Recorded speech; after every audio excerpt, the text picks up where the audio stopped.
Chapter 46. Yeah, this next one. The title of it all. Hell, this would be a hell of a clickbait if I had this on there. It'd be a great book. Cause you'd be like, what? Yeah, yeah. A great show. Yeah. Everything. Title is Ejaculate Up the Spine. It's so funny. Literally. You're like, what? Zoom in. It literally. Literally says that.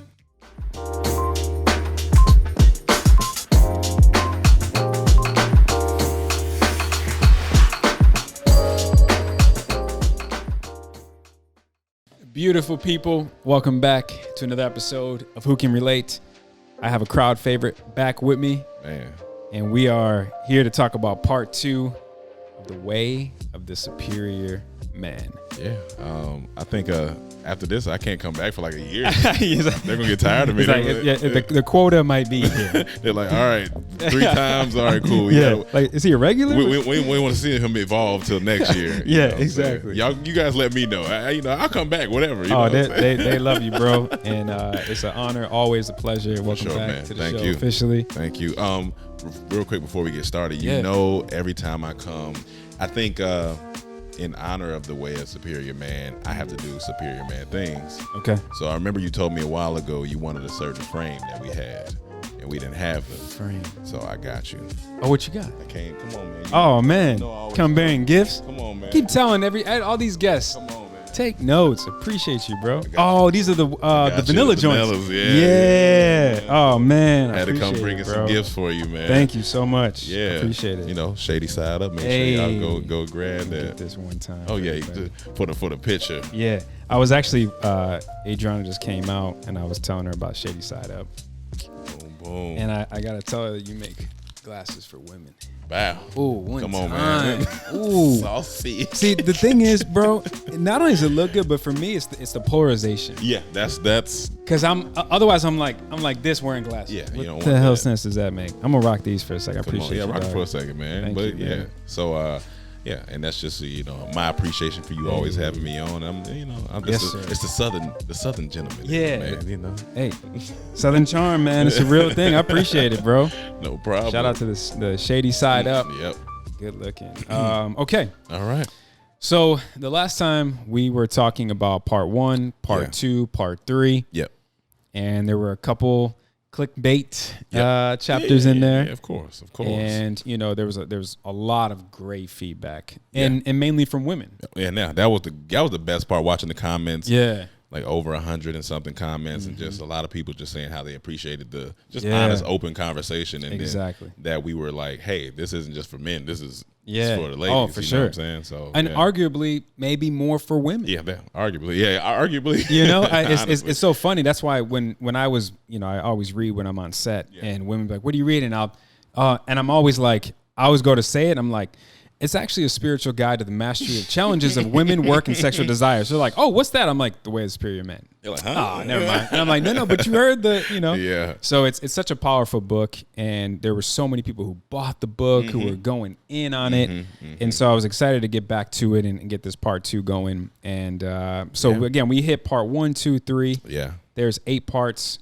And trust us, guys, we want to dive into, so like, if we did that, it Oh, would be a man. 5-hour podcast.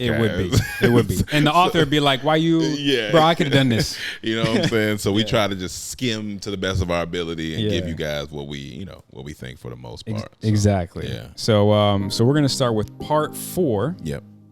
In chapter 29. I remember you actually talked about this the first time you came on. Yeah. for Dating with Intention. Yep. You said you want to choose the woman who chooses you. Yeah. And I'm the reason why it resonated with me so hard, because I was coming from a place of feeling like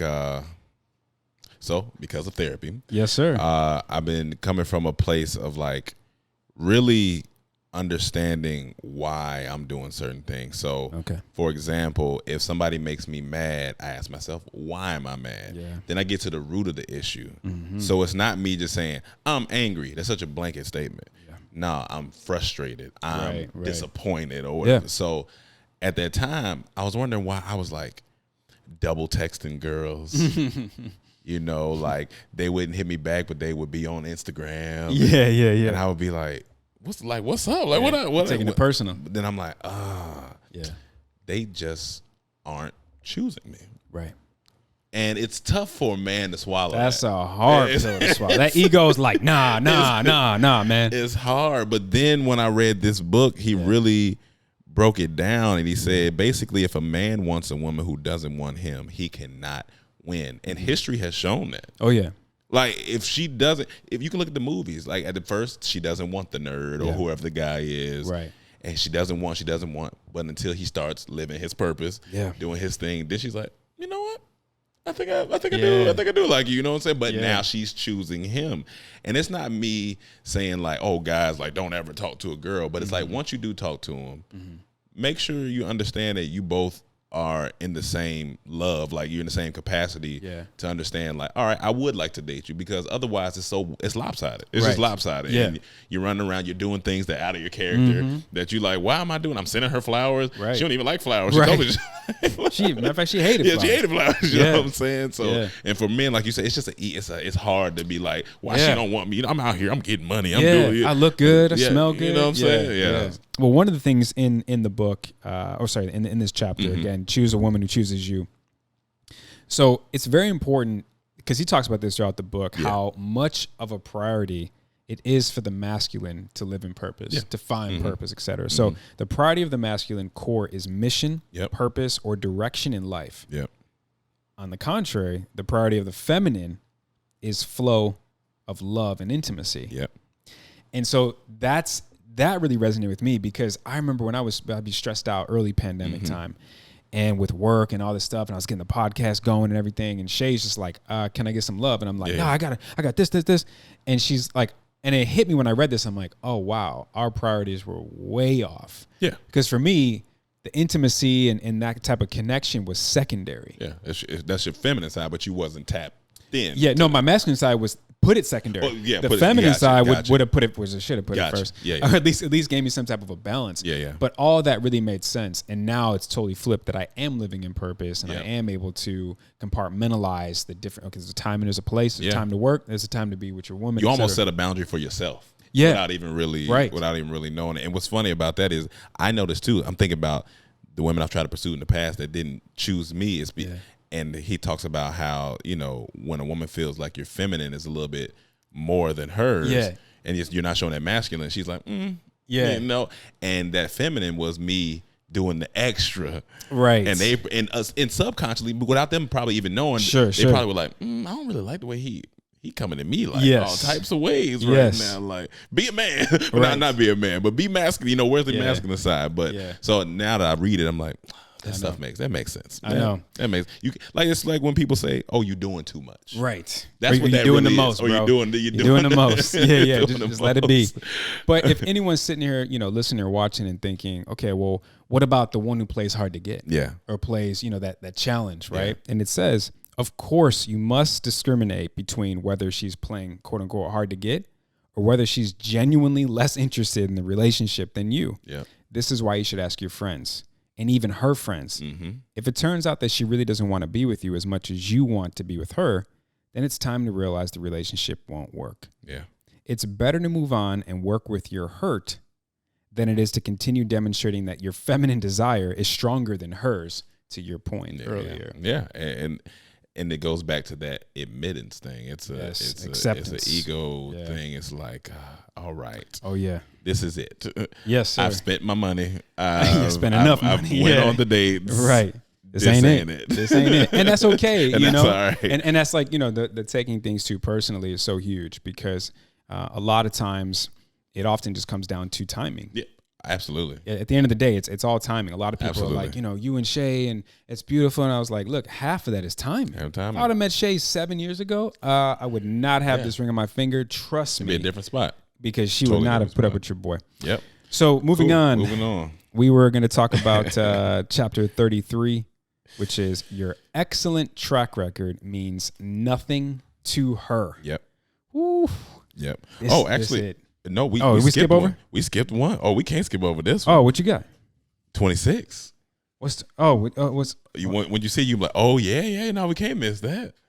Oh my! Yeah. See, because I started with part 4. Already. Yeah. My bad, bro. Go ahead. Go ahead. Okay. 26. So, chapter 26. This is the one where people are like, what? What you mean? Yeah.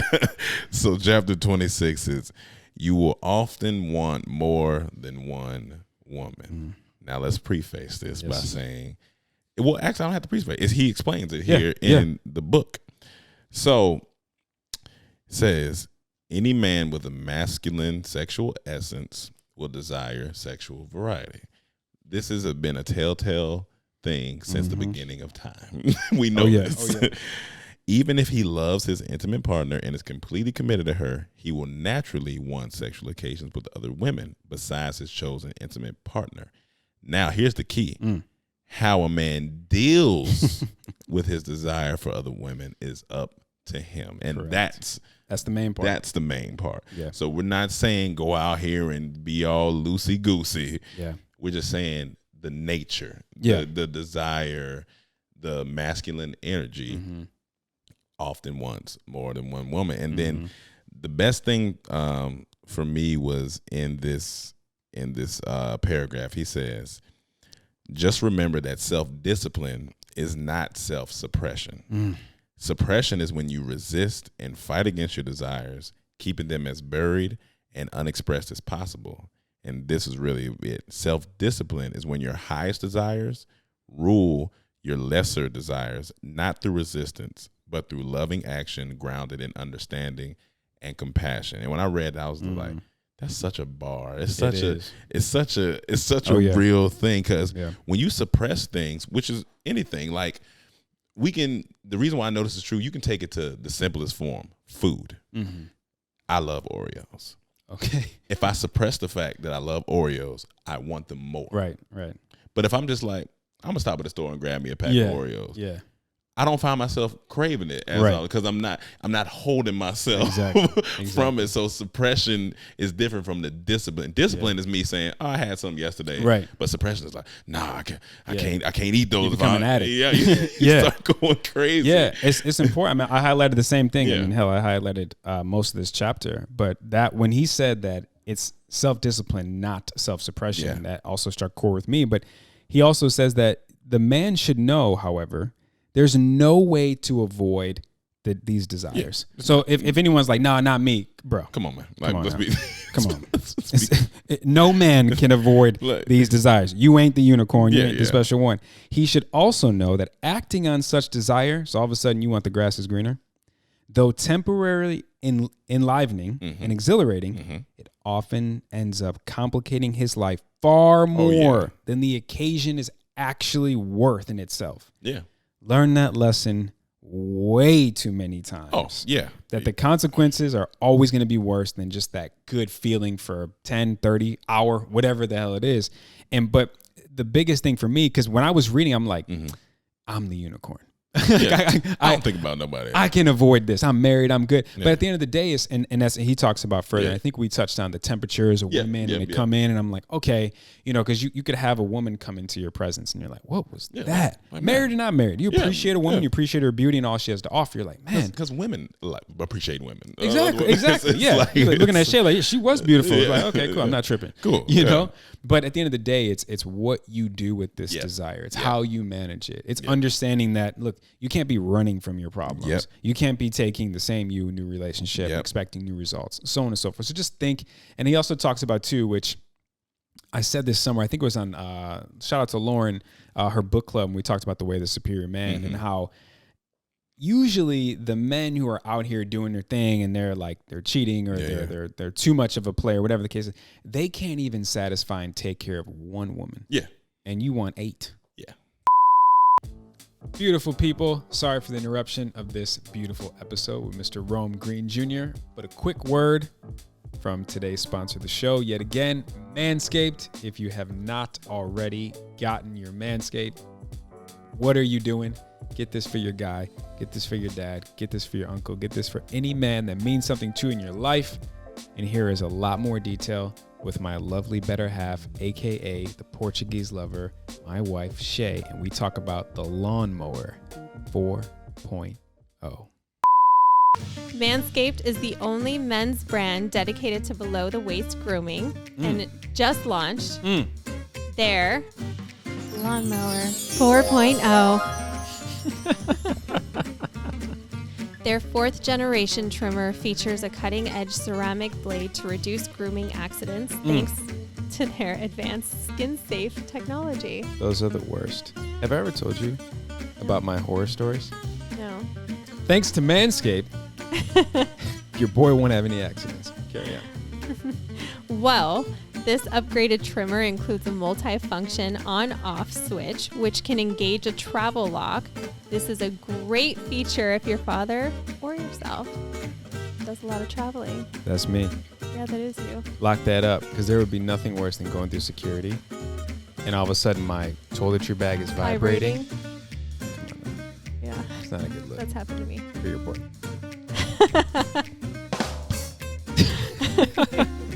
It also gives you the ability to turn the 4000K LED spotlight on and off so you can see what the hell you're doing down there, even in the dark.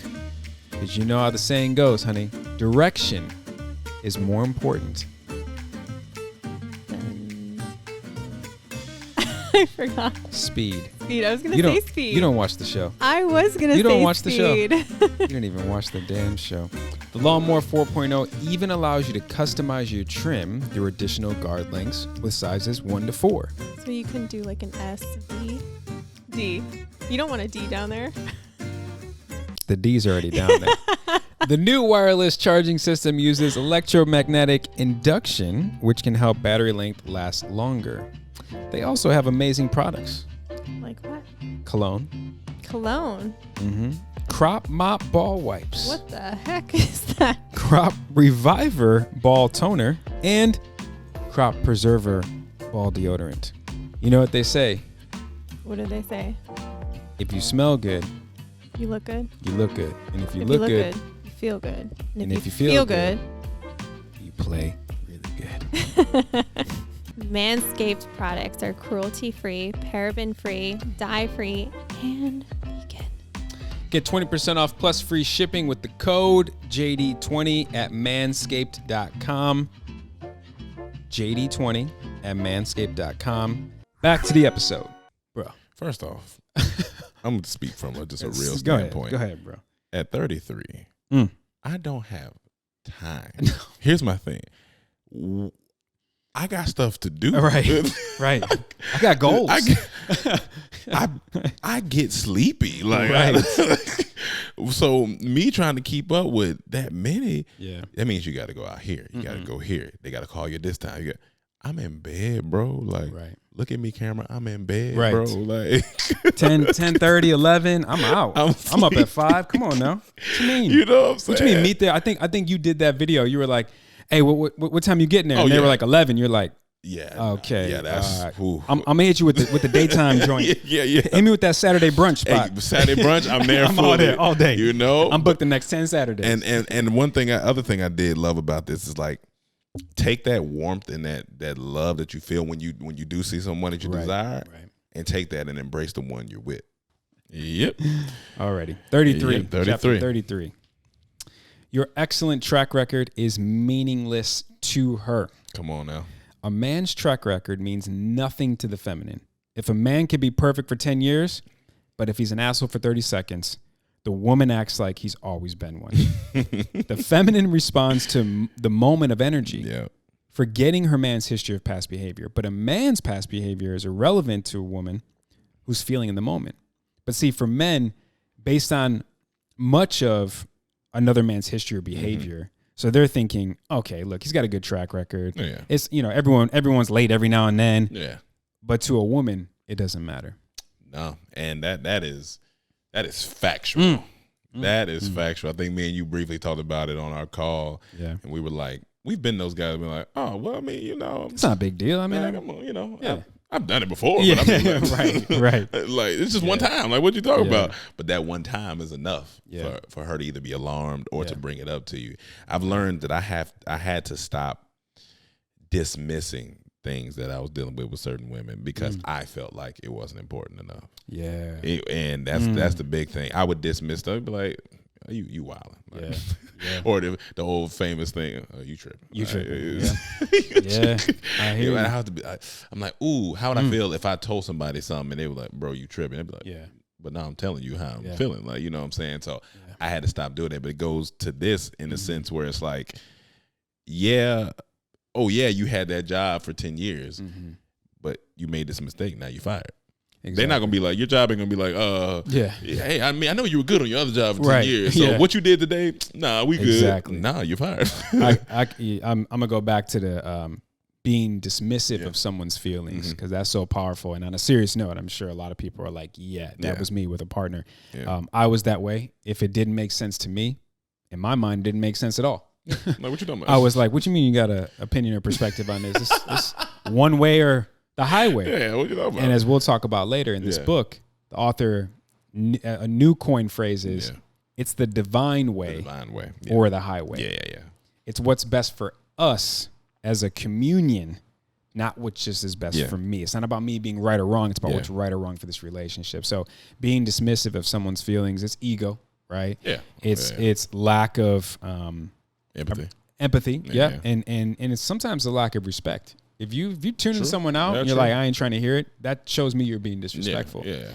But to close out this chapter, again, your excellent track record doesn't mean anything to her. In the words of the great Miss Janet Jackson, what have you done for me lately? As Eddie Murphy, what have you done for me lately?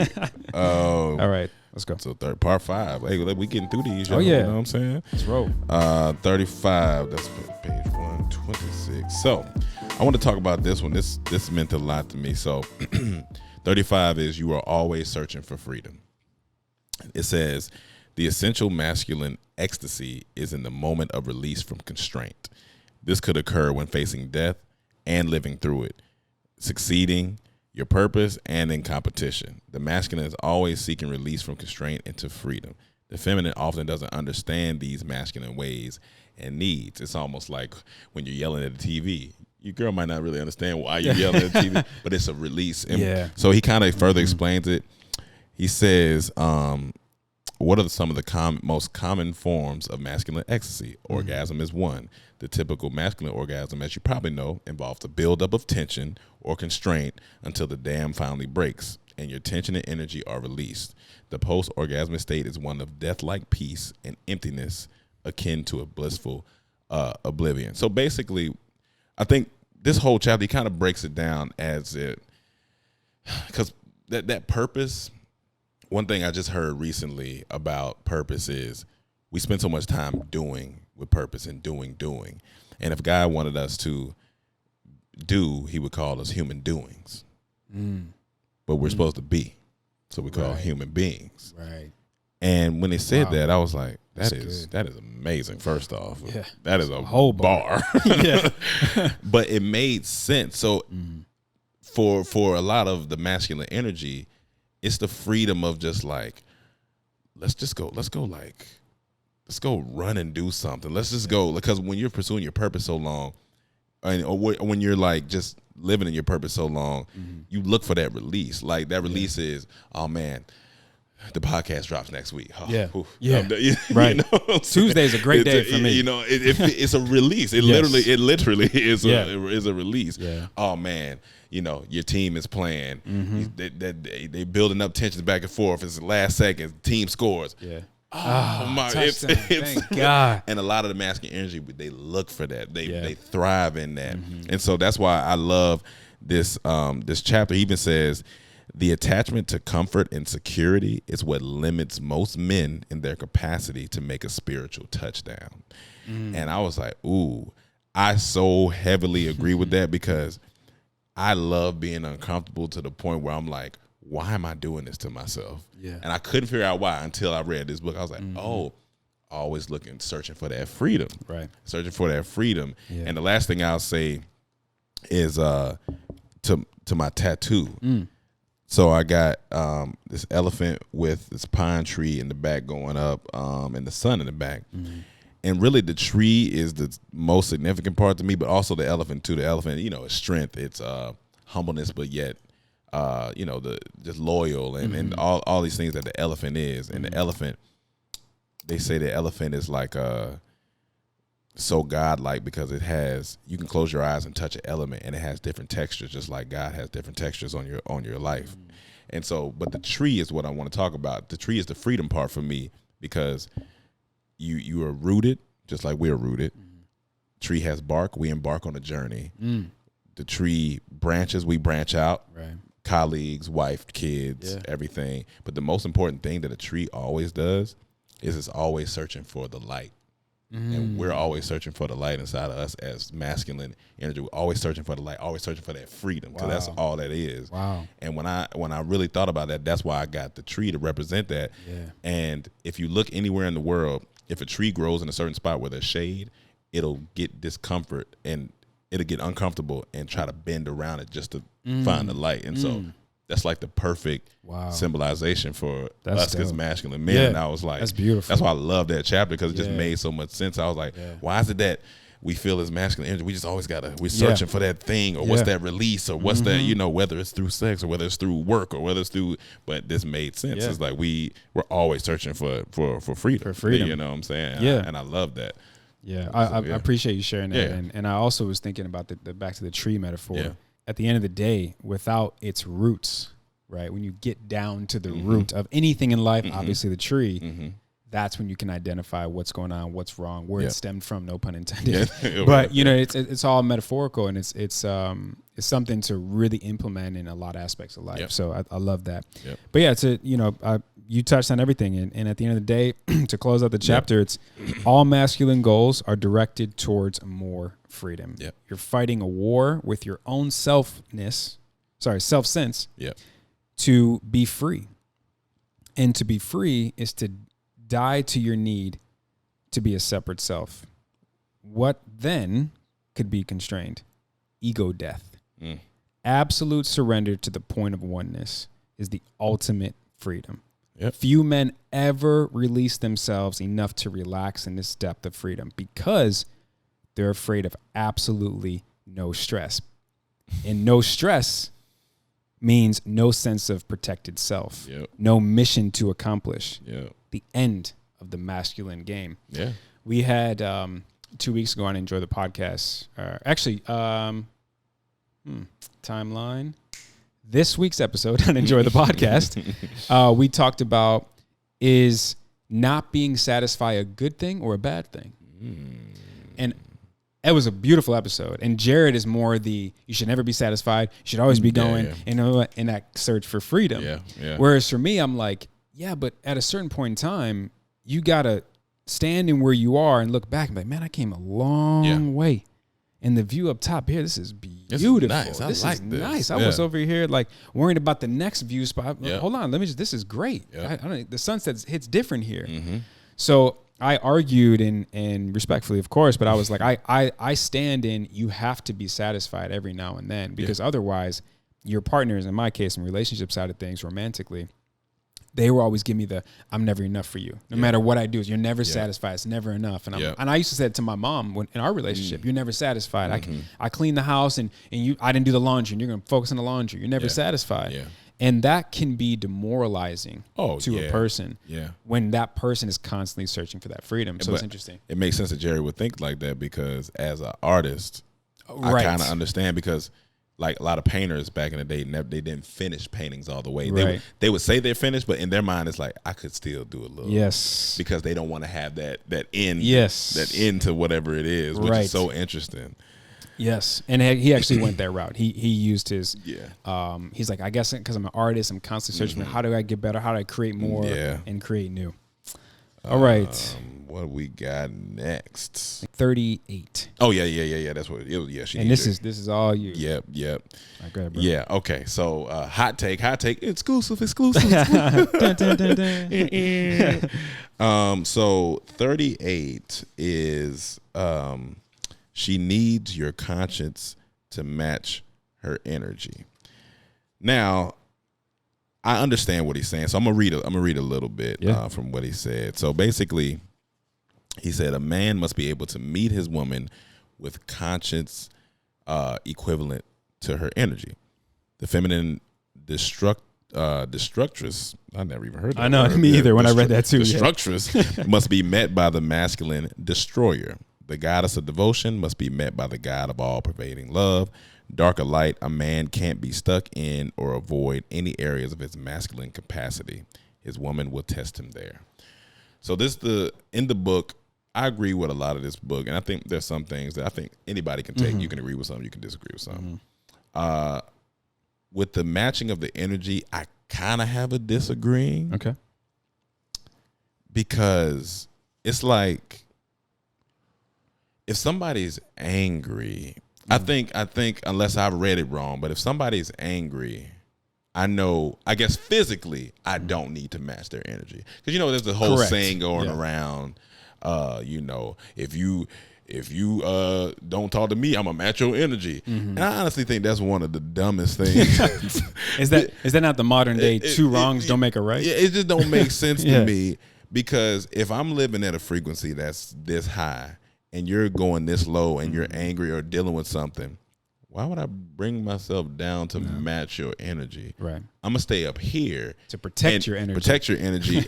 And I guess I agree with him in the sense that consciously, I have to make sure that I because I don't think he meant match. It's more so, what's the word I'm looking for? It's match, but it's like match it in a way that helps the situation, not match it in a way like literally hey, if she's angry, there, you know what I'm saying? You're providing solution, not fuel to the fire. Exactly. So I agree with it in that sense, but physically I don't agree in match energy, because I don't think you ever get anywhere like that, matching somebody's energy. Well, in the book, and this is great, because it's actually something that I don't necessarily disagree. I understand a couple of things, but for more context, if anyone's like, but wait, what about this? It says, now let's say you've tried talking about her tenseness or anger, or vice versa, his his anger, and you've talked about it countless times. Nothing seems to make a difference, so you just stop trying. You learn to tolerate his or her tension, but without consciously choosing to get tense, she'll continue to test you. Until your consciousness is able to blossom her beyond her tension, you will continue to be tested. So a lesser man might describe, well, she's going to have to deal with it herself, which is not us. We're not saying that. Yeah. But she would not be in a relationship with you if she wanted to deal with it herself. She wants your consciousness clear, strong, and free as much as you want her radiance. If you're not penetrating her moods, she can't feel your free consciousness. Instead, she feels you throw up your hands, impotent in the face of her energy. And at the end of the day, the secret is to match her energy with consciousness demonstrated through your body. So that's why it's like, listen, this is like hindsight. I mean, of course. Galore. In the moment, I'm like, what you mean consciousness demonstrated through the body? I want you to pick up the point, so it's listen, again, we're all sitting here from the bird's eye view. It's definitely hindsight. At the end of the day, a lot of times, with my masculine, I try to provide solution in words. And something I've really been learning in therapy is sometimes the solution is all in just the understanding. And a lot of the understanding doesn't need to be, I understand you or I empathize with you. It could just be like, I'm coming in to grab you and to hold you. You know what I'm saying? And to love you consciously through demonstrating through my body as opposed to words. So I would say, I guess disagree would be the wrong. I just think we have to really tailor it to your situation. It's got to be customizable. Yeah, customizable to how you deal with deal with things. Absolutely. All right, man. Hey guys, thank you for sitting with us in this power hour of the way of the superior, man. It's like a nice little book club. You know what I'm saying? People are in traffic right now, not even mad. They're sitting there like taking notes. It's low key. They low key reading the book without reading the book. They probably are. So moving on to part 6, entitled "Feminine Attractiveness." Yes. Some of the chapters here we're going to go over 2, but the chapters in this section is the feminine is abundant. Allow older women their magic. Yeah, that was a good one. That was a good one. Turn your lust into gifts. We will be going over that. Never allow your desire to become suppressed or depolarized. We'll also be going over that. And then lastly, again, in part 6, use her attractiveness as a slingshot through appearance. That was a good one. Yeah, it was. This whole section was this was great. It was really interesting. So let's go into the lust. Chapter 41. Turn your lusts into gifts. I know you like this one. Come on, man. All right. This kind of goes back earlier to what we were saying about the desire of having more than one woman. But when a man sees a beautiful woman, it is natural for him to feel energy in his body, which he usually interprets as sexual desire. Rather than dispersing this energy in a mental fantasy, a man should learn to circulate his heightened energy. And I could stop right there because like there's a lot of sentences in this book, but like this is one of the best sentences, I think, top 5 in this book. And there's a lot of sentences in this book. Okay. But he says, the purpose of sexual desire is creation. Reproduction is but the biological aspect of creation. And the reason why that blew my mind, because in society, we don't look at it like that. The purpose of sexual desire is creation. You'd be like, oh, yeah, it is for creation. Yeah. And he was like, oh, reproduction, which is the act of sex and reproduce. Yeah. Oh, that's the physical part. Right. But when we are in the spiritual part, it's all about creation. Yeah. And I think once you understand that, you look at sex in a whole different light. But what I also took away from your explanation was, as he says, it's a fullness of your heart. When you think about intimacy, and a lot of times we could be just going through the motions or quick in and whatever the case is. But when you're more aligned with what intimacy can offer you in its totality is something that is bar none. I mean, you know what I mean? So it depends on what your goals and all that. But at the end of the day, if you're open to what it has to offer, if you can allow it and see it for this is a key and a huge cornerstone piece to the fullness of your heart, like you said, you look at it way different. I heard a monk say one time, a man who masters his sexual energy masters his life. And I think that's one of the truest statements. Wow. Because once you master that, you can maneuver like oh man, because that's the biggest temptation. Yeah, you can get past that. You can pass that. Now, whether he's going to master it or how many years, could take years. Yeah. He could be 65, 70. But when he does, he's got it. So I just wanted to touch on that really quick. A great. Of course, it's more in the chapter. Hopefully, you guys read the book. It's a great chapter though. Yeah. Well, moving on to chapter 42, which is never allow your desire to become suppressed or depolarized. Yeah. Kind of goes into the other thing we talked about. Exactly. Yeah. When a man denies his desire for the feminine, either by choice or due to familiarity, it's a sign of his depolarization even towards the world. He may seek a mistress in order to rejuvenate and reinvigorate him, but this is usually only a temporary and complicated solution. Since it's only a matter of time before his mistress also becomes familiar and is thus tiresome. Any woman toward whom a man becomes depolarized will feel his rejection, disgust, and turning away. In response, she'll become angry and destructive. Her quote-unquote unhusbanded, is that a word? That's funny. Unhusbanded. Energy will begin to move chaotically, becoming even self-destructive.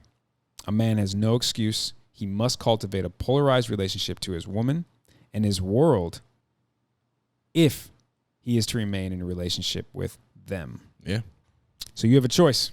You could choose to give your gift as a renunciate celibate, living with only the most minimal engagement with the world and women, or you could choose to engage the world and with women fully as a way of giving your gift. And I think you got to go fully. It's just not, I don't really think it, I mean, it is a choice, but like for the masculine man, it's just like. The realistic thing you got to go fully because you holding back is you living in fear. It's nobody limited. wants to live in fear. It's limited. It's a lack mentality. Yes. And you don't want to walk around with a lack mentality. So it's like they say, go hard or go home. You gotta, you gotta do what you gotta do. But I think you feel better when you do that. Yeah. You feel better knowing, because it goes back to the 4 agreements. You know, we be bouncing around books out here. Educated black men. You know what I'm saying? We be reading. You know, we be reading. But it goes back to the 4 agreements, which is the 4th agreement is always do your best. The familiarity part of it was important for me, because being a serial relationship guy, you know, you hit that comfort zone, for lack of a better way to put it. And every moment, as I'm reading back to the book, every moment you treat your woman as simply as a child care helper or a buddy, you are neutralizing the same sexual differences that would secretly attract you to your female babysitter or female business acquaintance. See how this ties together? So as opposed to before, you were like 2 magnets that have, now you're demagnetizing each other. The familiarity breeds depolarization, and depolarization breeds contempt amongst lovers, aka you're too comfortable. There's no more spark. There's no more flair. There's no more spontaneity. It's just going with mundane. Yeah, you're just going with the flow. You're going through the motions. So chances are your woman is more sensitive to sexual energy than you. She will probably feel the effects of this sexual neutralization or depolarization before you will. And when she does, her first reaction will be to feel rejected. Not in any big way, but in a small, constant way that undermines her feminine radiance. She will feel hurt and become darkened, and you will feel even less attracted to her. And that's that vicious cycle that's tough. Oh my God, I've been here before. It's like a merry-go-round of just toxicity. Yeah. But it's like he says earlier in the book, anytime you want to improve something in your life, and right now we'll talk about relationship, you want to plant the seed that you want to grow. Yeah. It's back to when I talked about in the first episode when I was asking Shay to cook more. Yeah. Instead of saying, I need you to cook more, I should have said, I love the way you cook. Yeah. See, that seed is planted. And it's the message. It's on the delivery. It's on the delivery. Yeah, like, exactly. Like, yeah, man. So if you want more of your partner, it's planting that seed as opposed to just saying, it's not my problem. I'm tired of telling her. I'm tired of telling him. You can't train anyone. You can't change anyone. Plant the seed that you want to grow. Nurture it, feed it, take care of it, give it light, etc. How do you expect to have a harvest if you don't water the seed? If you got it, and if you're causing the drought, and what the hell? You can't be a farmer messing up your own crops, right? Like, you know, right? But it takes moving out of your own way too. It does, and that's checking your ego. We're coming from a therapy standpoint. Yes. You know, that's why we say you guys get in there. Like, you know, that's why I'm so glad that I met you, and it really made me really start thinking like, all right, let me get this therapy thing going, because it's been life changing since I've been going. Yeah, so, like, appreciate that, bro. And shout out to you, man. Just a proud moment as a friend to not just be like, oh yeah, no, that sounds good. That sounds good. Like, you actually were active with it. Hit me like, yo, how does it look when I'm finding one, and what's it about? And I'm like, wow, he's really, because at the end of the day, as I've told people too, when you're going to therapy, the best thing is you get to be understood. And then you get to understand more. But the overall umbrella, in my opinion, which I'm learning now, is going to therapy is an investment in yourself, which is an underlining way to say this is self-love to you. Yeah. So you love yourself so much you want to be better. Yeah. You want to heal. Yep. You want to repair and not repeat. Yep. So shout out to you, brother, for sticking to it, man, for being consistent. You know? Healing and dealing. You know what I'm saying? So, moving on. All right. Part 7. Get to this the nitty gritty. Part 7. Body practices. Oh, yeah. When you first came across this reading it, were you like, huh? Bro, I'm going to tell you exactly what happened. When I first came across reading this, I was on a plane. And I was like, oh shit, be reading this right now. Hold on. Ejaculate up the spine. What the hell? Like, what does that you know what I mean? Yeah. No. So, true story, actually. But anyways, there's 3 chapters in here. There's 3, yeah. The first one is, which we'll be going over, ejaculation should be converted or consciously chosen. Chapter 45 is breathe down the front. Chapter 46, ejaculate up the spine.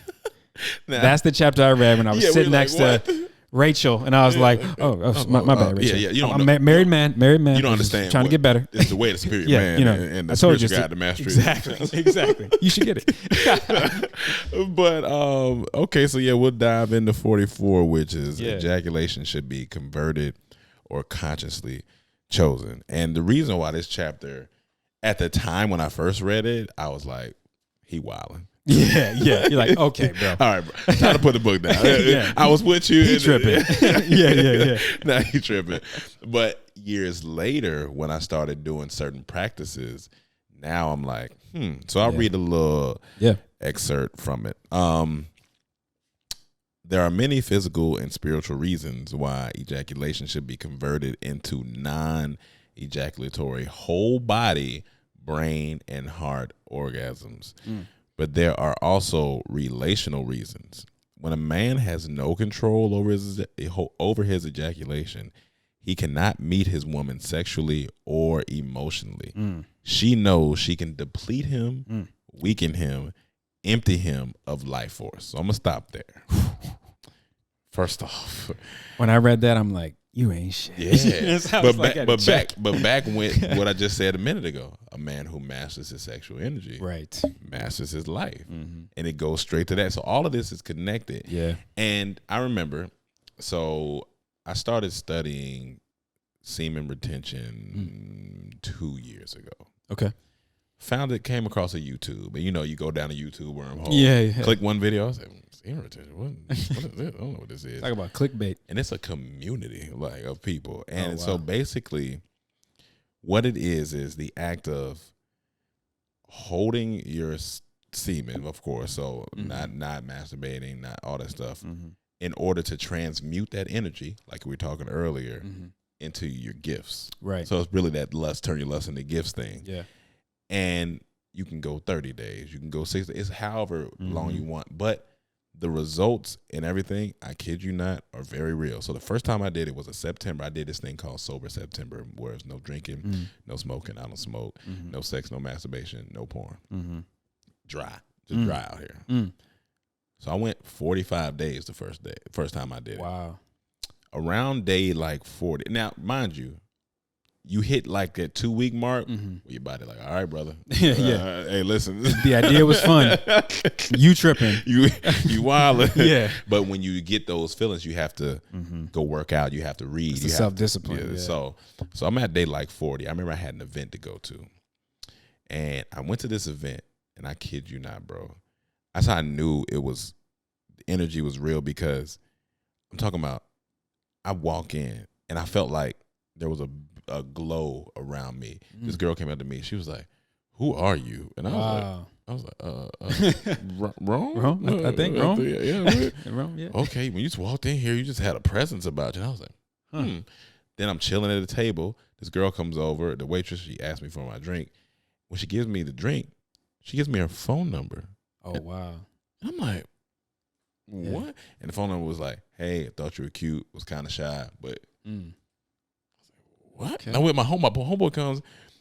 Me and him are talking. He was like, "Bro, you looking really good lately." I was like, "What? What is going on?" Yeah. But we got to remember, that's our life force as men. Right. Like when we have that in us, you feel confident. You moving differently. You walking differently. You talk. You know what I'm saying? Yeah. And you feel the difference if you're like, masturbating every day and releasing yourself. Sometimes you feel like, the day's done. I don't know. Sluggish. Yeah. So that's what was really important to me, and how he said, she knows she can deplete him. Yeah. I remember at that time I told a girl I was doing this, and she was like, "Oh, I can get that out of you." That challenge. I was like, "Ooh!" Wow. So when I read this, I was like, "Yep, that's facts." Yeah. Like, because it's like she's like, "Oh, you gonna try to hold that from me?" And since I didn't, I felt like she respected me even more, because I know she wanted to, like, she tried to flirt with me, like, "I'll come over," and I was like, "Nah, I got to finish this mission." And she was like, "Oh, okay, all right," you know what I'm saying? So that was a challenge for her. For sure. So like this chapter was really interesting to me. So it says, "It feels great for a few moments, but the price you pay this is a funny thing. The price you pay for the genital sneeze. I laughed so hard when I read that.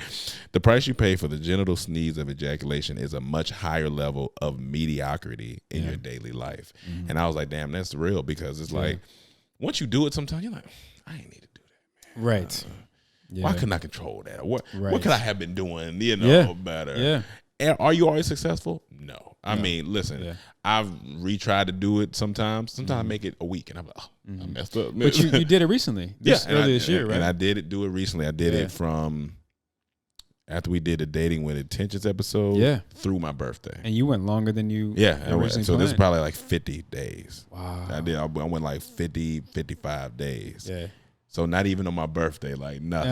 Oh wow, that's you know what I'm saying? Not even on my birthday. But you were saying like so good. I was saying the clarity. I remember that was one thing that you had. So good, man. I was clear. I felt like I was floating when I meditated. I was just like, man, this is incredible. Like I felt like my podcasts were doing good. I felt like the energy was flowing. I felt like I could talk to anybody about anything, and I was like, this really is a powerful thing. I want people to do more studies on this, because this is this is a wild thing. Well, it's like boxers. For example, you know, when they're training for a fight, whatever it is, 3, 4, 5, 6 months, no sex. They lock in. They're locked in. They're focused because they know they can perform it. All that testosterone that you've been bottling up, literally, ready to let can now just let that go for 12 rounds or whatever your fight is. And I remember Tyson spoke about when he lost, I think Buster Douglas. He said the night before, I think he had like an orgy or something. Right. Like he said his legs was weak in the ring. It's just like you lose it. Like you just lose it. Oh yeah, like I said, it's our lifeline. Yeah, and so like this chapter was really good. I mean, he talks about how your woman can feel like when you're depleted, like lack of desire, and that's what happens. Like, I mean, it's the age old saying, you know, as soon as I come to my senses. You know what I'm saying? Yeah. And you never want to feel like that. You want to feel like I know where this is going and what this is going to. Yeah. So I don't want to feel depleted. So let me not do that now. For example, you're married. You guys are consciously together. You're doing so. You're like, you know what? We're gonna do this. I'm gonna feel good about it. Yeah, you know. You set that intention. It's you set an intention. Yeah. But if it's just, you know, you're at a bar, you meet somebody, you do your thing. You're like, did I really intentionally point where that was going, or did I just let my bodily desires get away from me? You know what I'm saying? Or take over. And granted, you're gonna have some slip ups. It happens. But when you are aware of it, you're like, all right, let me try my best not to allow that to happen. So I think that's a really dope chapter. Oh, it's a great chapter. But listen, just a preface for everyone who's going to read that chapter, especially men. One, be open-minded. Yeah, because like you said, when we first read it, I was like, what the hell?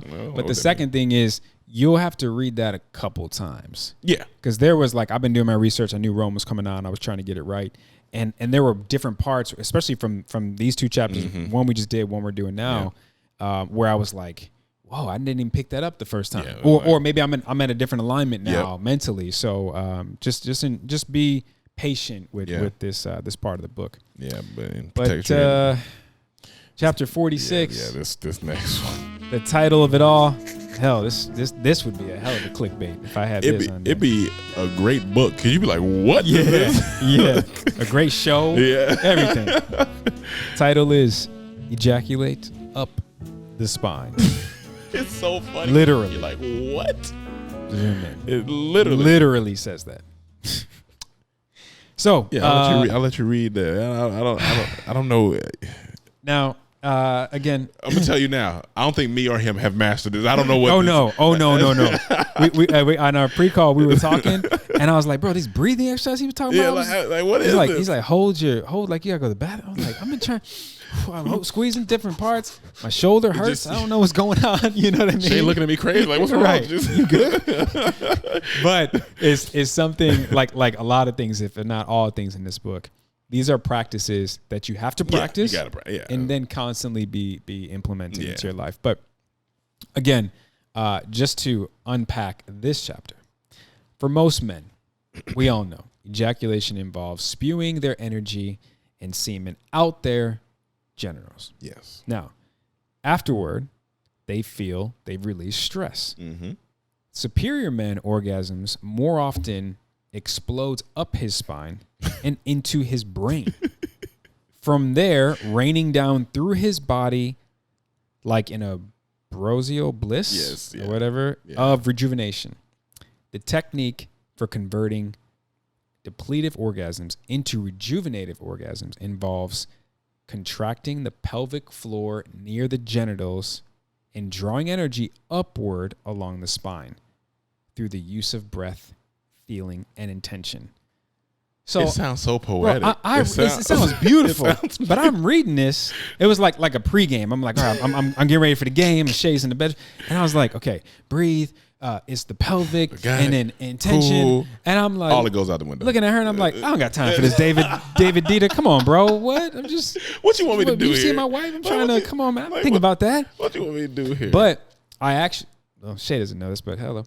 I've actually been practicing this. That's good. I've been trying. Listen, you don't know unless you try. I'm like, okay, let me see. There's a whole chapter, and it must be for something. But I think what the first initial reframing of this chapter did for me was my definition and my relationship with ejaculation. Like, just it's a release. Yeah, you know what I'm saying? Like it's that release, and it's like, okay, cool. You know, it's like, but does my woman feel the same way? Yeah. You know, in my case, does my wife feel the same way? Because I think men during sex, we're usually, I mean, it can be women too, but mostly men, we're thinking about the destination. Exactly. We're not the journey. We're driving the car. We're just like, hey, well, I need to get there. We're not stopping nowhere. We're not going. Right. I'm going quickest way. Well, not the quickest way possible. Don't ask for no directions. I'm going there.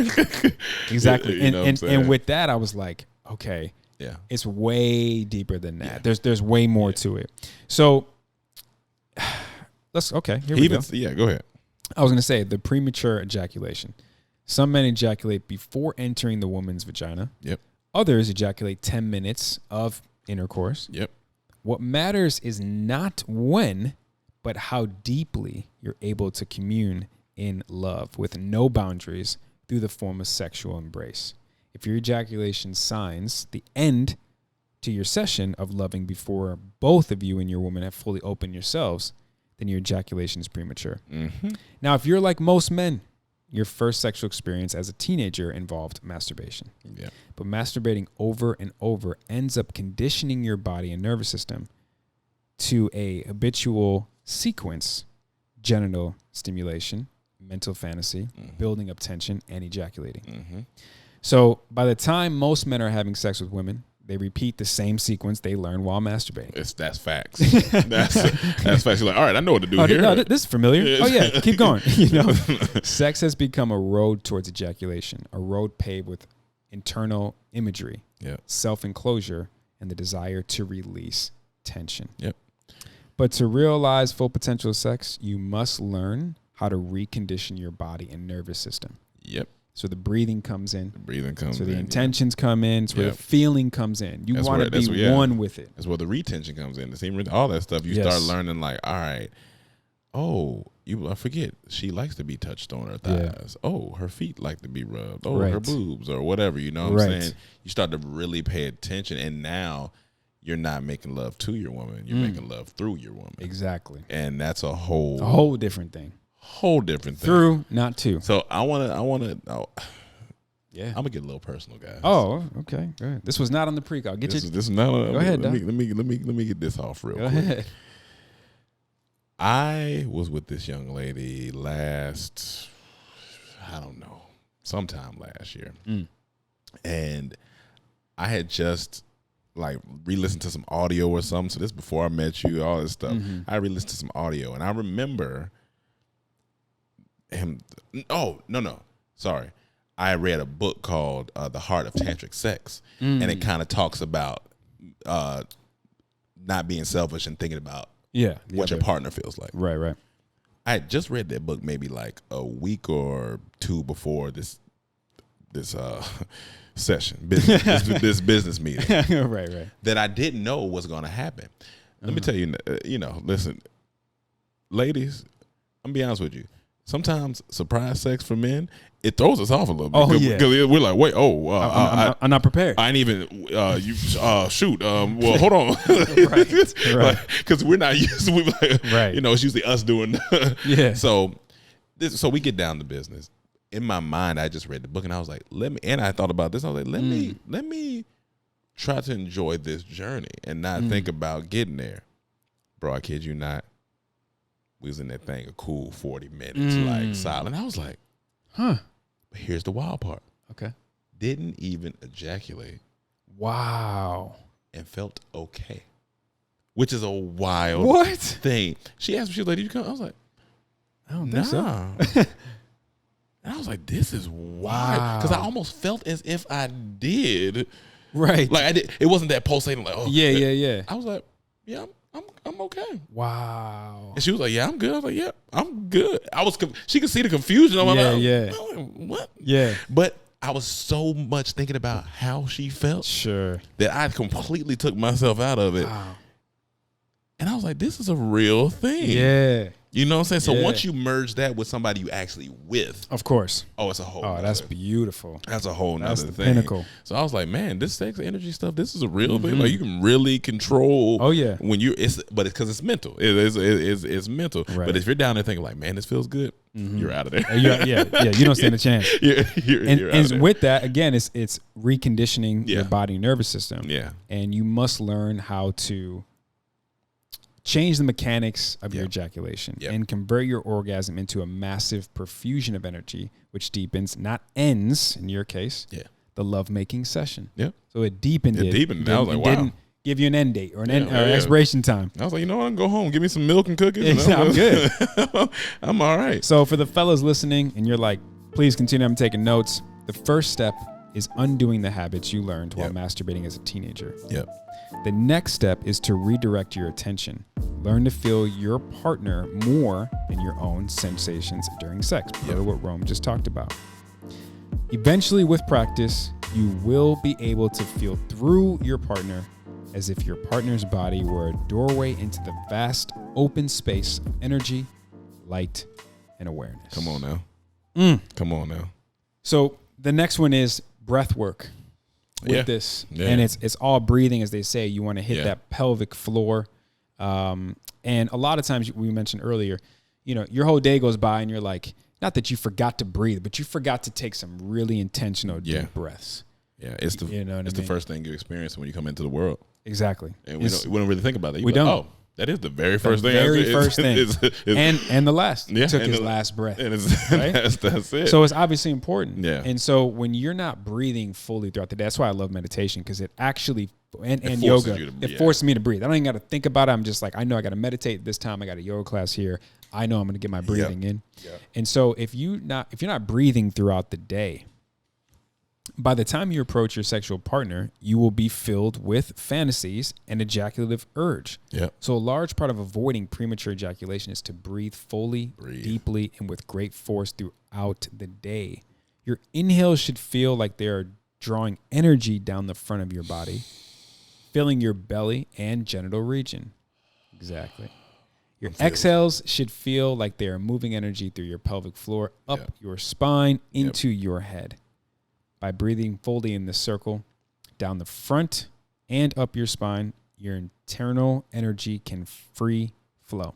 I don't think people realize we have an ecosystem. Yes, we do. And breathing is like the power to the ecosystem. Gateway. Like you have to be able to breathe. But that's why even during sex and these things, you feel your breath get harder. But if you can learn to, instead of letting your breath speed up, slow it down. You know what I'm saying? These things, of course, you try your best. Right. But you're in the moment. I get it. Yeah. But once you do get it, you're like, oh, okay. Like I'm in here. Like I feel good. And I think a lot of people are like, oh, I'll believe it when I see it. Yeah, for sure. So try it. Oh, yeah. You just got to try it. It worked for Rome. Your boy's implementing it as we speak. Yeah, listen. He's speaking from experience now. Listen. 40 minutes? I'm going to get a bunch of DMs like, so I heard you in 40 minutes. Yeah. How much? You free? You sure? Cute, listen, that was one time. All right. I lucked up. But that's dope. So we're going to close. We got two more chapters. We are now moving into the last and final part of the book, part 8, Men's and Women's Yoga of Intimacy. Yep. These chapters are take into account the primary asymmetry. We'll be going over that. Yep.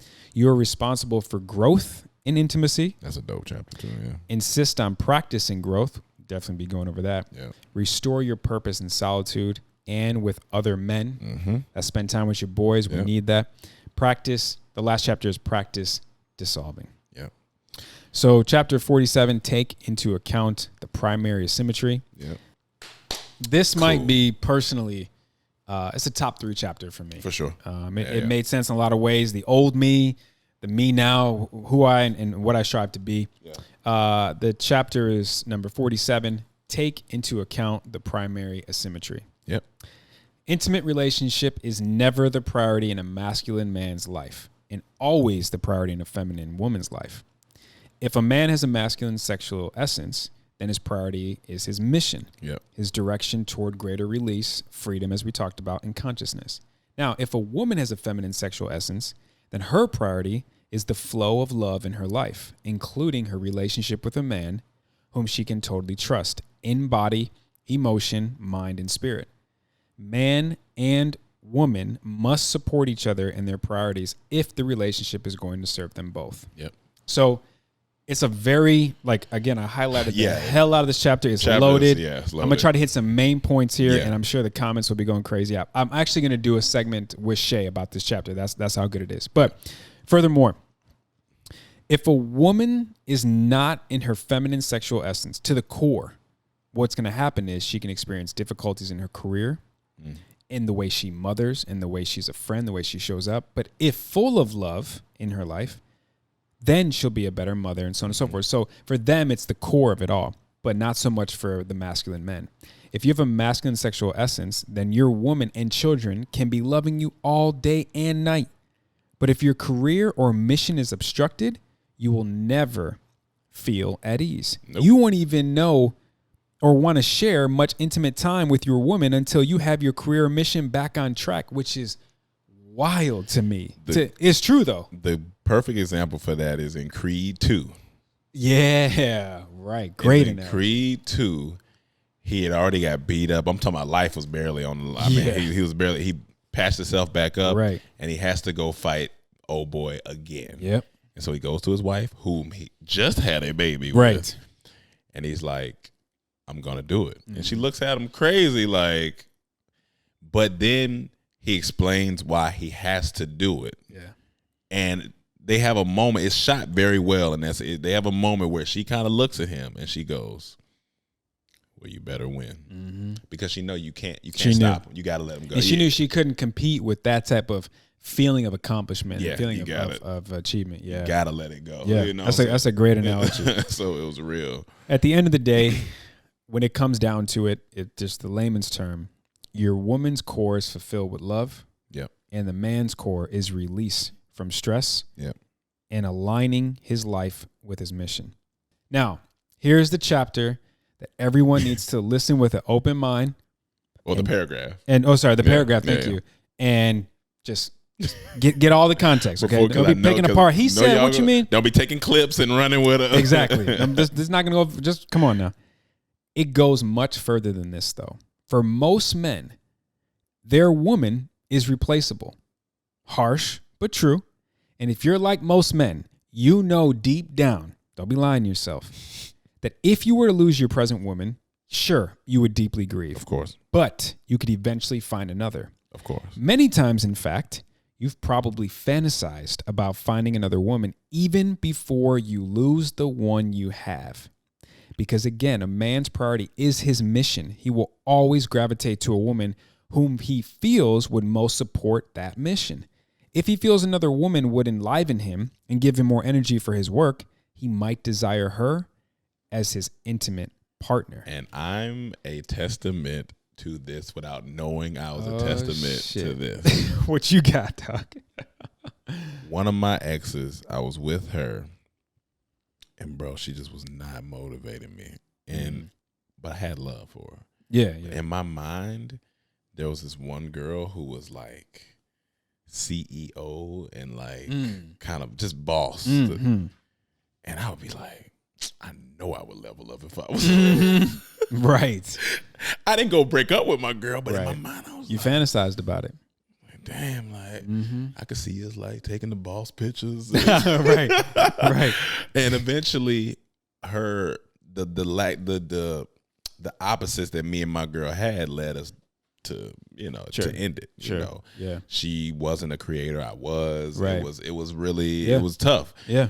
And so that's when I read that part in that book, I was like, "Oh, I can relate to that. That's real." You know what I'm saying? Yeah. So, furthermore, yep. I want to get back to, again, you may want more than one. You may fantasize. In your case, I have definitely fantasized while I'm in a relationship.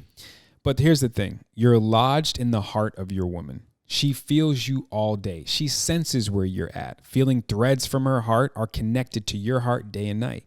You are not replaceable in her perception. She does not frequently consider other options, as you probably do. Whereas you live in a world of relational possibility, she lives in a world of relational actuality. Your relationship with her is not only at the core of her life, but it's also the main determinant of her mood. This is real too, man. I remember, listen, ladies, do not take this personally, because I said this to my mother and my sister. I said, let me ask y'all something. But it makes sense because they live in actuality. I said, why is it that the younger girl, usually when they get older, my mom is older, so she knows. Yeah.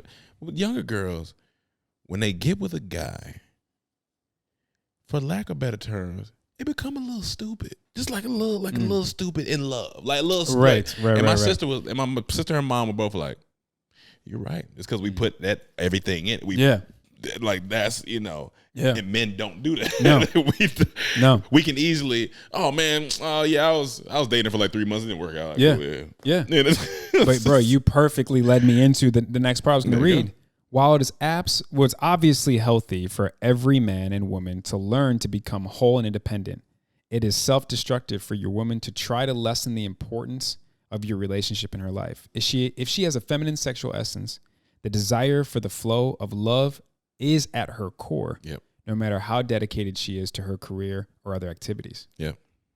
So our culture has become so anti-feminine that many women are trying to deny their feminine core desires and adapt the masculine way of dedication to their mission. By denying their feminine essence, such women are predisposing themselves to emptiness of heart, depression, and bodily symptoms of disease. And likewise, you must deny your woman's feminine essence by feeling or saying to her, your whole life seems to revolve around our relationship. That's not healthy. You should have your own life, your own direction, your own career goals and friends. Stop complaining about our intimate problems and get a life. Now, I've never said that. However, in past relationships, I have thought that. Oh yeah. I've been with women in the past who don't really have a lot of they don't have. She didn't have a lot of friends, a lot of female friends. Gotcha. And I always would feel guilty. I was going out with the guys, and I'm like, it'd be so much easier if we just had like a guys' night, girls' night separate, and we come back to the crib and it's all good. But I remember thinking, like, when they say, this is my better half, Shay, it was almost like that woman at that particular time might as well have said, this is my whole Justin. Because I'm like, you can't put all of this in here because what happens if, and this again, way back in the day, what happens if we don't work out? What are you supposed to do? You're going to be left stuck. For a long time. Yeah, for a long time. You know what I mean? So again, the priorities are vastly different. From the masculine, from the feminine. I think that's the main point of that whole chapter is letting people know that. And once again, he says most. So he's not literally saying every, he's saying most. We're talking about the majority here. Exactly. We're not talking about some anomaly. We're talking about the majority. So yeah, I think that whole chapter is crazy. That whole chapter. I know. I'm almost done with it, but it's so loaded. Yeah, go ahead. So go ahead. Furthermore, to try to balance this out, think of how many hours as a masculine man you spend a day on dedicating yourself to your mission, and compare that with how many hours a day you spend serving your woman's deepest desire for magnification of love. If you want her to honor and support you in your quest for freedom, you must honor and support her in her love of loving. Yep. Her devotion to love has a lot to teach you. So when you get home, fellas, and she's just like, come lay down. You're like, I gotta go. I gotta get in the office. I gotta do this. If you want her to honor, she's honored you by letting you do your thing. Exactly. You gotta give her at least that. You know what I'm saying? And that's something that guys I feel like struggle with. We be like, she just want to be up under me, but it's not. It's not that. this is her core. Like this is who she is. You know what I'm saying? Yeah. She's giving you the love. Just because it's not your primary doesn't mean you have to like throw it to the side. And that's the thing is like, you can't think if I give my time to my woman, if I'm sacrificing my time to work or my career. That's only when you're willing to support each other's core desires. 100%. That's why it comes down to knowing your partner. You can't just assume they're going to know your core desires. You have to really take the time and melt into each other. You know what I'm saying? You know, you said that and it sparked something. And we'll get into the last chapter here, but I listened to a podcast recently, and there was this woman psychologist, and she was saying you should never fall in love until 2 years are up. The first 2 years came and went. You should never fall in love, because what happens when that 2-year mark hits, that act or that role that you're playing, right? That quote unquote perfect side of you. Yep. It starts to fade and the real you comes out. But here's what also starts to come out. The childlike part of you that for the most part, and a lot of people, hasn't healed yet. So at that 2-year mark, you might as well reintroduce yourself and say, hi, I'm child version of Justin. Gotcha. Hi, I'm child version of Shay. Yeah. Now, like you're a kid in the playground, sometimes you don't get along with other kids, other children. Yeah. So will my inner child get along with your inner child?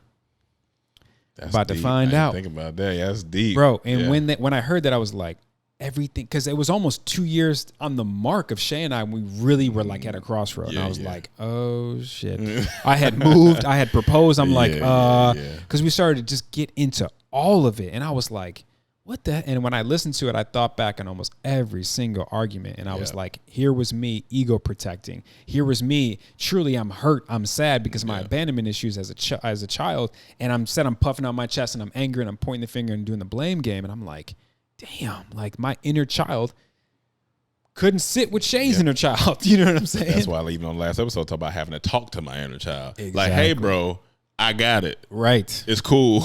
Yeah. And healing and it. trusting. Yeah. Yeah. It was deep. It was super deep. But last chapter. I know this is all you. Insist on practice and growth. Yeah. Direction in life is a masculine priority, even in an intimate relationship. A less spiritually mature man may say to his woman, my way or the highway. A man in the process of growing will often soften his direction and seek a compromise with his woman, playing Mr. Nice Guy. But a superior man will not settle for less than the fullest incarnation of love of which he and his woman are capable. With compassion, he slices through all bullshit and demands authenticity and humor. It's as if he were saying to his woman, the divine way or the highway. It's the same masculine insistence on direction that a weaker man will demand. But rather than wanting his woman to follow his personal direction, a superior man wants her to move in the direction that most serves her growth in love and happiness. He will settle for nothing less.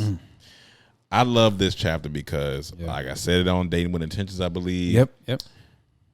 Love doesn't keep people together. I'm sorry. Listen, if you listen to this and you've never heard this before, love not gonna keep you together. You love your mama, but you lie to her too. And it's facts. Yeah, it's true. It's true. It is what it is. It is what it is. But growth, and like he said it right there in the sentence, whatever supports her growth in love and happiness. Yeah. And this means you sit down with your girl. She comes to you. She says, hey, look, I want to go study 3 months in the wilderness by myself. I feel like I just need this to grow. You can't be like, or you shouldn't be like, nah. Yeah. Because this person is coming to you in vulnerability and letting you know, like, this, I need this. Right. So you got to be like, is this going to, how do you want to grow in this? Is this what's going to make you happy? And if all those answers are yes, they check all the boxes, go. Because when you come back, the love you're going to have is a whole different thing. That's right. This person is growing, so you have to be able to continuously want to grow. I think we spoke about it yesterday. It's too much information out here. Oh, yeah. It's it's too much information for us to be the same at 33, at 43. No. Because if you are, you're just ignorant. Yeah, like honestly. And not only is most of this information is free. It's this podcast is free game. It's free game. This book costs you $20. Come on, man. Like you have to grow with each other. And I think that's where I'm at in my life. I have to have somebody when I meet them. I ask questions like, how do you feel about me now? So they're, it's like, da-da-da. If I'm not the same at 43, how would that affect you? And they're like, that's 10 years? Like, yeah. Like, what do you mean? I'm like, what if I'm a totally different person? Yeah. I've grown into, I'm a monk now. I've totally switched it up. I've moved on to something different. Yeah. Are you still going to have that love? You know what I'm saying? Are you still able to process like, all right, this is still you. You're just growing. You're adding layers to who, or you're not even adding layers. You're uncovering to your core. You're uncovering layers to the core of who you are. Right. Some people start off rapping, then they realize I'm not really a rapper. I'm a storyteller. Maybe they write a movie. They're like, okay, I'm not really a movie person, but I like just being in the midst of people. I'm a people person. Oh, now I go and speak to crowds, and now they found that it's a layer. It's a layer thing. You know what I'm saying? So you got to realize when you meet this person, they're the full onion. And then you're going to slowly peel. And when you peel, sometimes you might cry. But when you cry, it's okay because you can dice those onions up. You can put them on stuff and add flavor to life. You know what I'm saying? That's what it's about. So I feel like that's a very important thing to understand, that you got to peel back the layers of yourself. And whoever's with you got to understand that as you're peeling, they should just keep loving you and embracing you wholly. And I think that's the biggest thing when it comes to relationships. Brother, I can't even. First of all, that's your social clip right there. In my head, I already cut it up. I's and O's. Command M, export, text to Rome. I already know. Beautifully said. I love the onion metaphor, and I love that you switched it from, it's not like I'm changing. Yeah. It's I'm growing, but I'm also uncovering. It's a great chapter. I love it. I remember how you were saying when you said that with Dating with Intentions, that love doesn't keep you together, it's growth. I came home and told, when you guys look in Webster Dictionary and you just Google the word love, Shay's picture actually pops up. I'm being smart ass right now, but her whole being is love. She's got a tattoo. Everything is love. And I was like, love's not going to keep us together, babe. I was talking to Rome. And he was. She's like, who's this guy you talking to? This is why I need to go to every fight.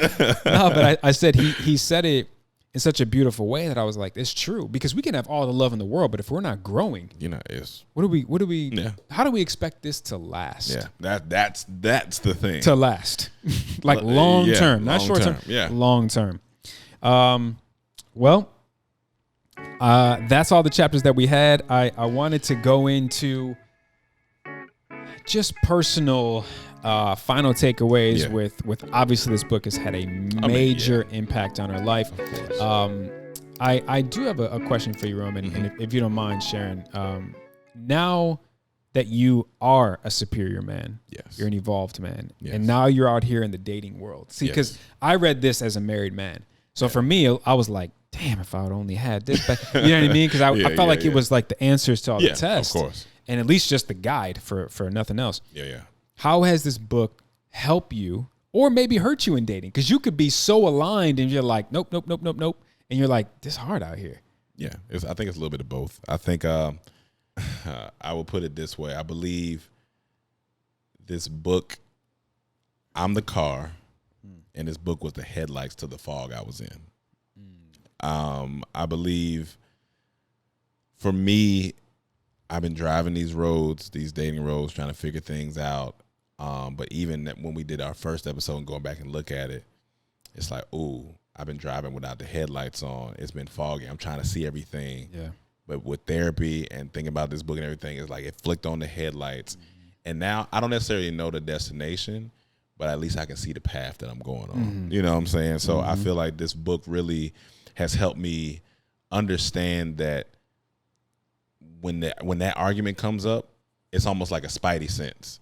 You tap into the book, you be like, all right, not that you're trying to analyze, but you're trying to think like, all right, well, what way can I help this situation? Like you said, what way can I douse the flame and not like spark it even more? Yeah. And I think that's what, even with like parent, like my mother, if my mother is upset about something or anything like, or a friend, like a friend is upset about something, just that masculine, feminine, even if there's a homeboy that has more feminine energy, it might be like, why he acting like that? You know, it's not just for personal, intimate relationships, it's for relationships as a whole, business, all of that stuff. This book really has helped me like just dive into that. And I think it's kind of like a good roadmap. And it's been good. Does it have all the answers? Of course not. We all don't have all the answers, but I think it's a good guide. It's a great guide. Yeah, and again, to men and women too. Men and women. I think for me, the book kind of alluding to what you're talking about, direction is more important than speed. Absolutely.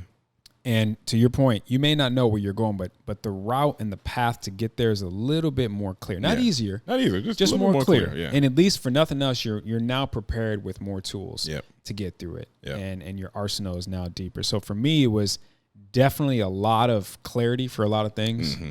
That's why I titled the last episode Clarity for Men and Women. Yep. But it was also, to your point, direction and a guide. And it made me feel like I wasn't alone in feeling the things that because I've been in there where I was like fantasizing about leaving the relationship that I was in. And I was like, I'm feeling guilty, or I'm depolarizing my attraction to the feminine. And I'm like, why do I want more than one woman? Like, what's happening? And I was like, oh, my man, David Dita. Am I not satisfied enough? Exactly. Yeah. And so all these things started to make sense as you were talking about guide and as direction, just clarity. So if you all have not gotten this book, shame on you. Stop. I'm gonna tell you right now, stop this podcast, go to Amazon, go to Barnes & Noble, do what you got to do, and then DM one of us and let you know you got the book today when you listen to it. And I think also definitely my top 5 for sure. I got 100%. I talk about too much for it not to be in my top 5. It's definitely my top 5. For me, it's like top 5, but it's a cornerstone. It's a cornerstone in my life. And there's so and I also. Shay is reading the book. She's almost done. Again, I'm going to have her on to talk about a few chapters. But even if you're in a relationship, again, I'm married and I read this book and it hit different. Rome single, read this book, it hit different. Yes. So married or not, I actually encourage you, if you are married or in a relationship, read this with your partner. Yeah, maybe you're in a weird place when you're married. You're at a crossroad. It might be a good place to start. And I think 100%. I think one of the most interesting episodes that me and you are ever going to have is when I do have a partner. Oh yeah, it's probably gonna be one. I love that you always talk about it because that's manifestation. Yeah, for sure. And I'm happy Rome finally met Shay today. Yeah. I'm happy that because I still feel like we can help in that department. I'm always like looking. He's always looking who's single. Hit me on. Hey, Rome. What you got going on? I'm sending some IG stuff, but it's gonna be a beautiful day. But sure. I will say, when that day comes, man, you're going to be at such an advantage. Oh yeah. Than the average person, male or female, average person, because of this book, because of therapy, and for nothing else. When I guess this is my moment of acknowledgement for you, but as I roll into it, and here's your flowers. When I think about you, one word comes to mind. There's a lot, but one word always comes to mind: intentionality. You are the most intentional person I know. Like, you always talk about, when I say I'm gonna do something, I'm gonna do it. And I do try, I'm impeccable with my word, but you're the same way, and you're more persistent with it, I notice. Like, I had in my head, I was doing a bunch of things on Monday. And one of the things was I gotta hit Rome for this pre-call for Tuesday. We're filming Wednesday, and you hit me. I did. You know what I'm saying? So your persistence and your intention is unparalleled, and that will get you and anyone so much further in life in a beautiful way because you're more prepared. I appreciate that. Literally, I think the first thing we talked about was intention. I think we said, what are we going to talk about? I said, we need to talk about intention. I think that was the first thing I said. And there you go. There you go. So, man, I appreciate that, man. Of course, brother. Of course, I appreciate you having me on as usual. I think I will give you these flowers. Okay, what you got? Since we're having a flower festival, a little garden. Here we go. When it comes to preparedness, I like your preparedness. Preparation. Nobody, I've done a lot of podcasts. Nobody's ever said the first thing, I'm gonna set up a pre-call with you. What pre-call? What you talking about? I thought I'd just come on and we talk some shit. Like, no, I want to set a pre-call. That preparedness is gonna prepare you and propel you to success. And I think that's a beautiful thing, because that preparedness goes to everything else in life. It's like, all right, when it comes to your daughter, when it comes to your wife, when it comes to you being prepared and understanding. I know as a father, you're prepared for anything to happen with your daughter. You try your best, but I think you already have that awareness. So I think that's the best part. So, I appreciate that. Yeah, for sure, man. It comes down to simply failing to prepare. Yeah, is preparing to fail. There you go. And God knows I have winged it for way too long, and that did not work out Haven't we all? in my favor. So this is hitting, it's working, and I'm gonna stick to it. Yeah. But as I put on one of your many companies, come on now, let everybody know. I mean, I'm sure everyone by now is following you. You want me to grab? I don't know where I put it. I got you. Oh, yeah. If my bad. If we're going to end it right, I need to end it with you. Yeah. They right on the table. But as we speak, I'll let y'all know you can follow me at I roam a lot. IROME a lot. I try my best to get back to messages as I can. I try my best to talk to people when they ask me questions. So shoot me a message, and of course, I'm trying my best to get back to it. Let me throw these on. I am co-owner of the luxury sunglasses brand Shady Side Up. So make sure you log on to ShadySideUp.com and get you a pair. As you can see, let them know what I got on. He has on the French vanillas. I have on the hangovers, because you know when it's that long night, you might throw these on real quick. The darker the better. So make sure you follow our IG at theshadysideup.com. And also make sure, if you want some laughs and get that love and laughter in your heart, you go to YouTube and you follow Dormtainment. We have plenty of videos, over 500 plus videos of just content from the past 10 plus years of doing comedy. And and you can follow at Dormtainment on IG. So yes, sir. And I'll put all that in the show notes. Last thing, because I be doing a lot of stuff. If you need your weekly gems and jokes for your advancement and your growth, follow Boss Talk, Real Boss Talk. Of course, we had JD on there. Got to get him back on there, actually, because I want to do an episode on fatherhood. Oh, man. So I want to get you back on there. But, Boss Talk every week, and it's only for our Patreon members. So you go to patreon.com/Boss Talk, and you can support us with $2, get the audio for $5, get the video for $10. We're building a great community over there of intentional people who are looking to grow and advance their lives. Yes, sir. And just have a good time. So yes, sir. There you go. Oh, brother. My brother. Always a pleasure. Come on, man. Appreciate you. Thank you for blessing the show. Of course. Thank you for all these gems. Thank you for being you. We need more like you out here, especially in the community. It's just it's always real nice to see a fellow brother just living in his purpose, being intentional, and serving the world. So from us to you, appreciate you all. Thank you for rocking with us for a long time now. Get this book. I'm not going to tell you again. And we'll see you next week. Peace.